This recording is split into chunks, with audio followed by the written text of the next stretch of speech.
What's up, everybody? Welcome back to the Love and Rice podcast with your host, Aunt Ma. I'm Christina Ma.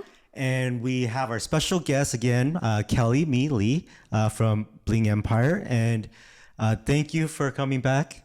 Of course. Thanks for having me. Even though you were just here 10 minutes ago. Yeah. I never allowed to see you. So. Are we going to have another Ma on the set with us soon? We might. He didn't do his hair, so I doubt he'll come on. Oh, I was talking about you. Okay.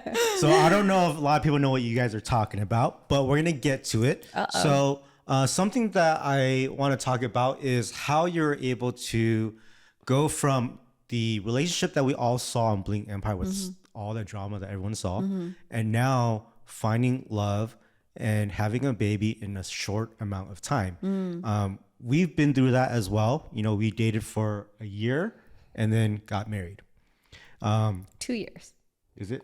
I don't remember. We've been married for like 10 years. Like 10 years, so, yeah. It's getting a little blurry to me.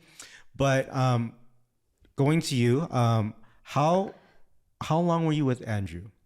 I was with Andrew off and on for like 5 years. Okay. Yeah, it was a very long time. So the reason why I bring him up is because on the show, there was this guy that we saw that was very angry, right? And there's a lot of issues that we saw on the show, yelling and just stuff like that. And a lot of people are in that type of relationship, right? They're stuck in that relationship, and you're in that for 5 years.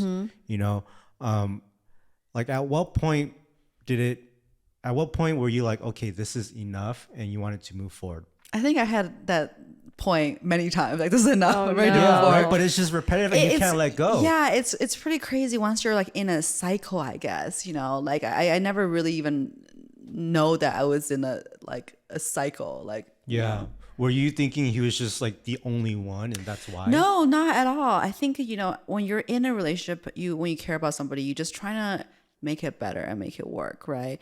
And then especially like for me, I'm a very loyal person. Okay. Yeah. And obviously, Yeah. you know, don't be a slave to your loyalty, because this is not loyalty. But I think also another thing, you know, is that like instead of when you said how did I got out of it in a sense. I don't know the exact answer per se, but I think like during a lot of time you're trying to help this person, right? If you're trying to help, you're trying to be understanding and help this person, but you got to realize, wait, I got to help myself, you know? Right. And because you can't control the other person, you can only control yourself. So it's like, well, but why am I still attracted to this type of relationship? Or why did I even get into it in the first place? I might have got into it like not knowingly. And then one thing, you know, everybody knows, you kind of just have like, you just, the next thing you're like, wait, I care about this person. Yeah, you know? you're like, but I love him so much, right? But I think if you give yourself a little bit distant, and then for me, I spend a lot of time like improving myself, because that's the only thing I can control. Right. So by doing that, I become stronger mentally. So when you were in that zone of improving yourself, was that while you're still with him or while you're kind of taking time away? Yeah, it was after he moved out, which you guys saw on episode 1, season 1. So after he moved out, I was able to have a little bit of, you know, space and be able to do that. It was really hard to even get there. So I think like, you know, because of the show and because I think the pressure of, you know, everybody's in your personal life. When you're filming a show, you have like 40 people in your personal life, you know. Because of that, I think he was able to move out. And I don't think he's a bad person. I've never think that in a sense. It's just more we're just bad for each other. I mean, he looks like a great guy, you know. But it's just everyone has their own little things, right? Yeah, and then another thing is that people bring different sides of each other. Right. That's true. That they You know, never knew right? existed. Yeah, exactly. So like for me, like I think it's just we're just in a match, and then, you know. How long were you guys together before the show? Yeah, about like 3.5, 4 years. Okay. I think, yeah. So you guys were kind of almost at like the tail end of the relationship then, while you guys were filming. Yeah.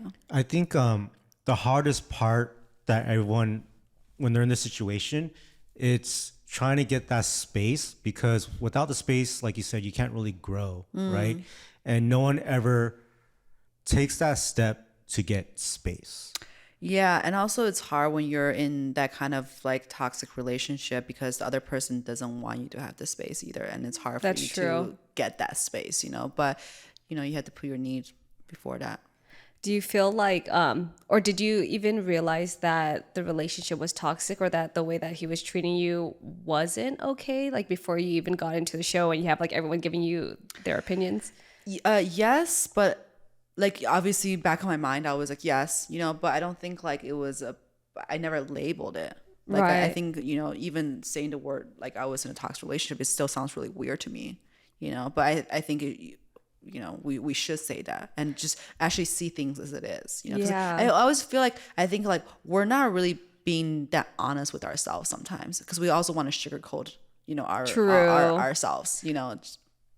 I feel like the term toxic just recently started coming out too, right? Because before that, like that wasn't a thing. That wasn't a thing. I didn't know what the term.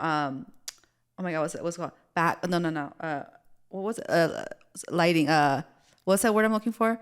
Gaslighting. Oh, gaslighting. That's a new term too that came out. That was a term. I didn't know what it was because when the show came out, people were like just like messaging, "He's gaslighting you, gaslighting." I'm like, what does that mean? And I had to look it up. I had to Google it, and I was like reading it. I was like, I still don't get it. So I like watch some YouTube, some people explain it a little bit. I was like, oh, that's that term. I did the same thing because you have to look into it, and I was like, okay, well, this is the definition, but give me some examples of what gaslighting is. Is the example just like pushing buttons?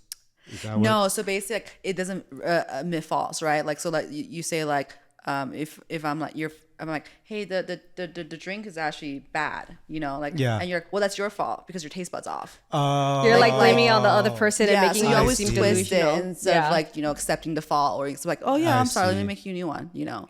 Yeah, then that sounds like a person who's an asshole.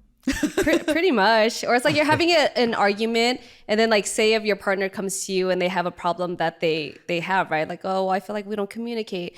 And then same thing, like, oh, well, that's your fault because you're not communicating to me first, or because you're doing this, or you make me not want to talk to you. It's stuff like that. But the funny thing is that after I realized the word gaslighting, and I'm like, I can't watch Korean soap operas anymore because I'm like, you guys are just gaslighting each other. Right. Like, like the Asian soap opera. That's true.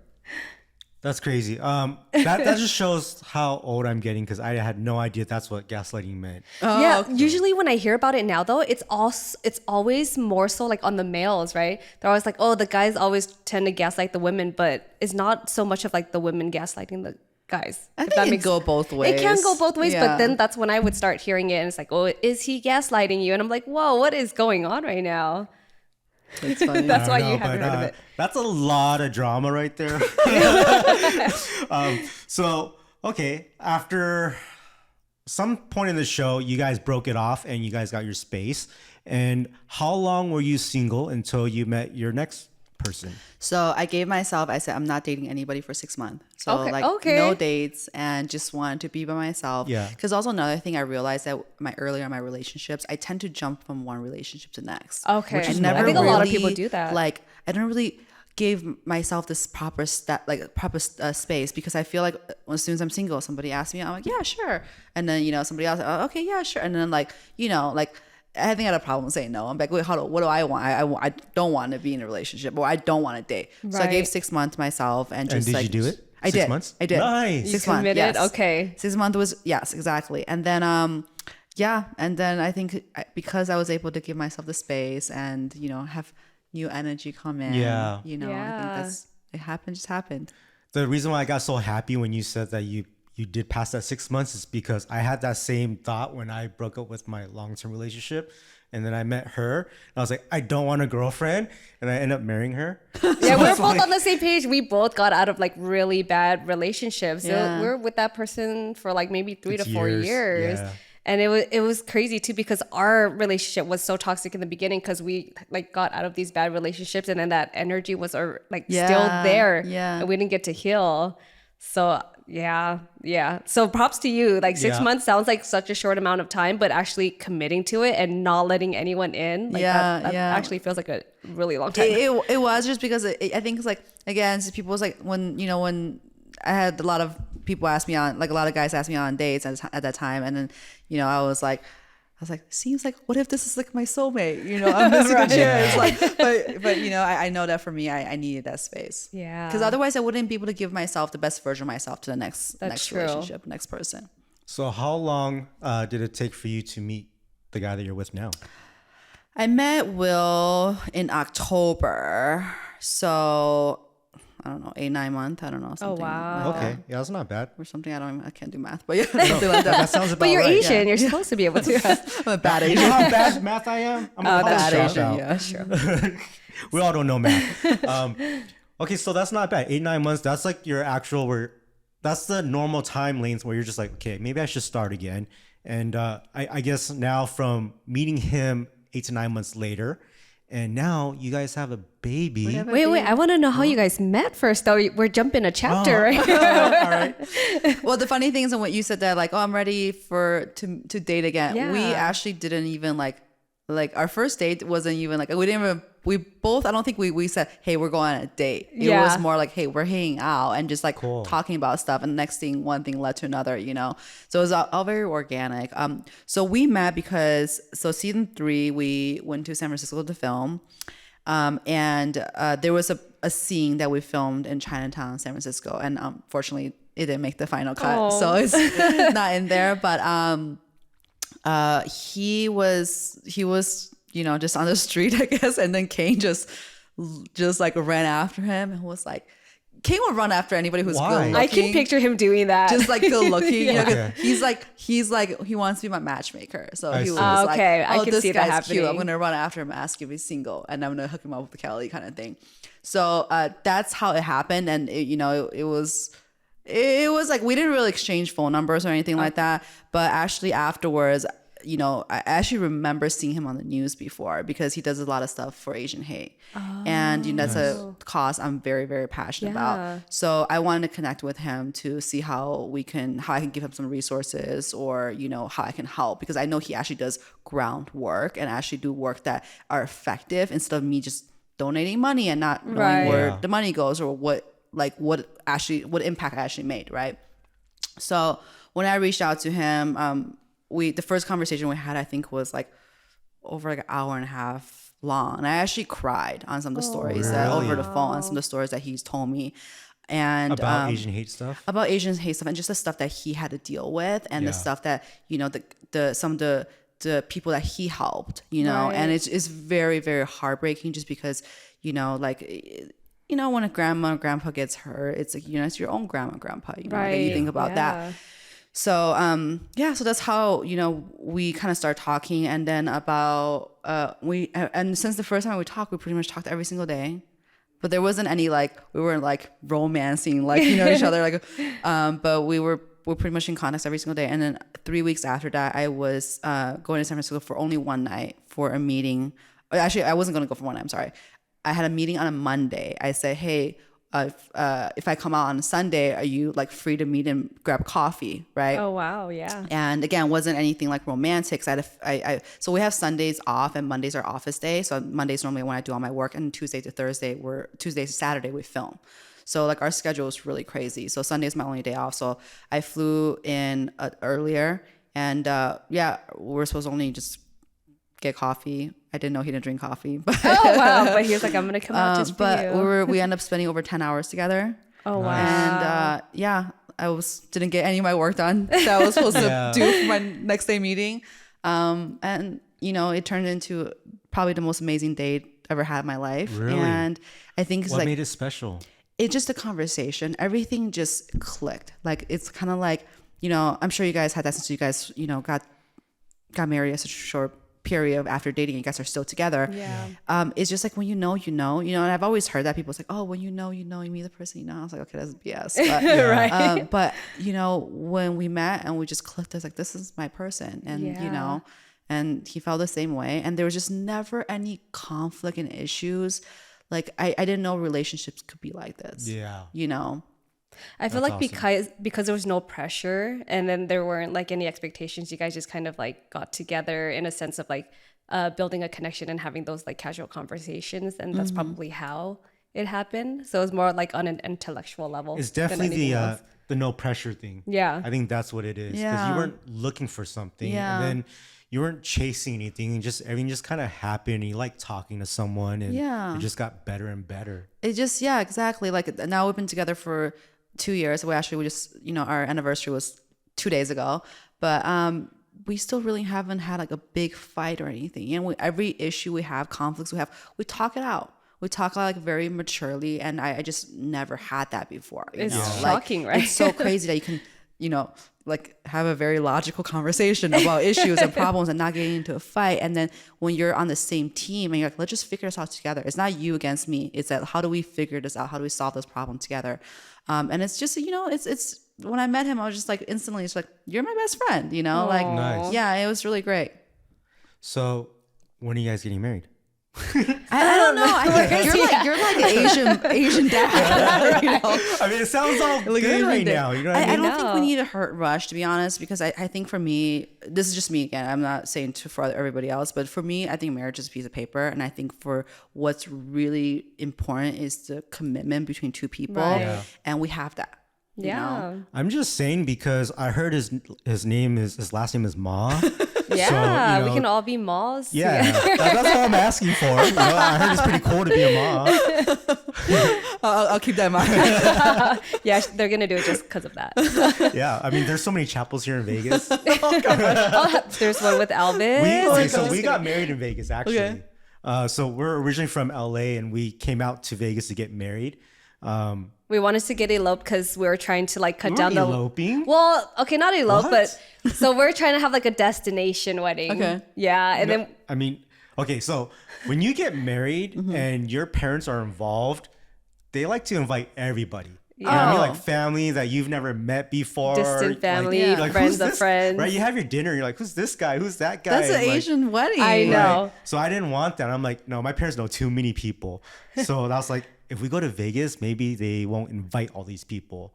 And so that's why we did it here. Yeah. And then they still invited everybody. They still invited them, and a lot of them still came. Yeah. Auntie, uncle. Yeah. But you guys get a lot of red envelopes. Pretty much. We did. I mean, it was to the point where, we took care of the wedding ourselves. You know, the parents didn't help. And it got to the point where the red envelopes took care of it. Yeah, so it worked out. You know, when people they think about, dang, I don't have money to get married and stuff. It's like, hey, if you're Asian, you might get that money back. But only if you're Asian. Only if you're Asian. That's true. Yeah. So, but yeah, I'm excited for you to be a Ma. Yeah. So now I guess moving into, now you guys are so serious that now I see pictures of a baby, right? You're pregnant.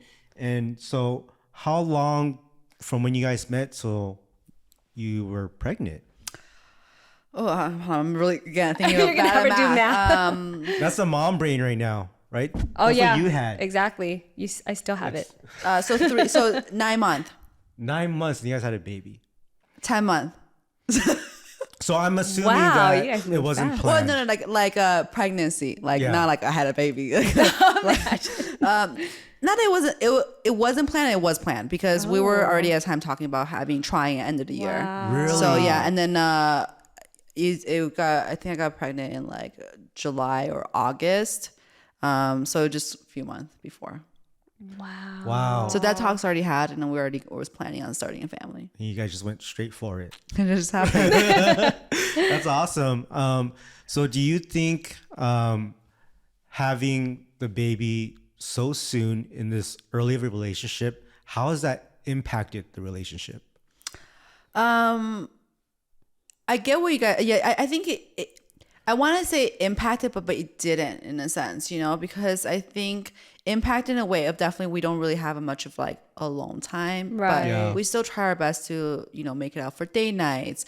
But also like the first year of our relationship was so magical. We've traveled all over the world together. We've done some amazing things together. Like we really like dated. Do you know what I'm saying? So like everything was like kind of happened already that year. We lived our dating life already. We had like the most romantic first year. So so in a way, I don't feel like I'm missing out. Okay. Yeah. Nice. Yeah. Because for her, she's just always like, it's different. Now we have 2 kids. Yeah. We don't have time for anything. I think with you guys, with one kid, you still, I mean, at least it's like one kid and one parent. The other parent gets to do whatever they want. So even though you guys don't connect certain times, they still have things that they can do, right? Now when we have 2 kids, it's like, it's one kid per parent. Yeah. So we don't get to do anything. we don't really have the alone time with each other or by ourselves. Yeah. You know? Yeah. It's like shower and bath is alone time. Yeah. That's it. Yeah.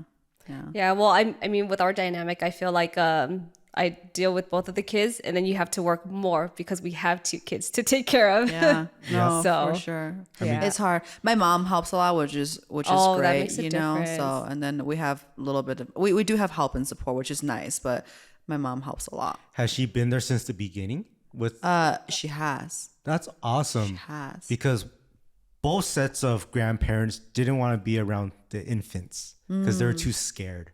They're like, oh, they're too fragile. Because usually when we were growing up too, like we were always with our cousins and all the families, and then like all the aunts and uncles will come over and like take care of the kids. So we're like, oh, our parents are gonna love this. They're gonna want to be here every day. But they're just like, no, we did our time with you guys. We're good. Yeah, we did everything ourselves. Yeah. Wow, that's hard. We got I'm very fortunate that we Will's mom was living in my house at that time. So like basically when I gave birth, Will's mom was living there. My mom was living there, and we had a postpartum confinement nanny. So I had a lot of help. It was awesome. It was really amazing. And then very, very fortunate. I want to tell your mom how wonderful she is, because not only did she help take care of the baby for a little bit, but she also started a business with you at the same time. I'm just like, that's insane. Yeah. That's huge Wow. growth for your relationship. When it was, with product launch and also the baby was really overdue, it ended up like I feel like I gave birth back to back. Babies? Yeah. It was the hot sauce and then the baby right after. I was like, oh my God, it was a lot. But That's that's awesome. what good partners are for, and good, support system. Yeah. Okay, so in the next episode, I want to get into actually the motherhood, you having your first baby or 2 babies.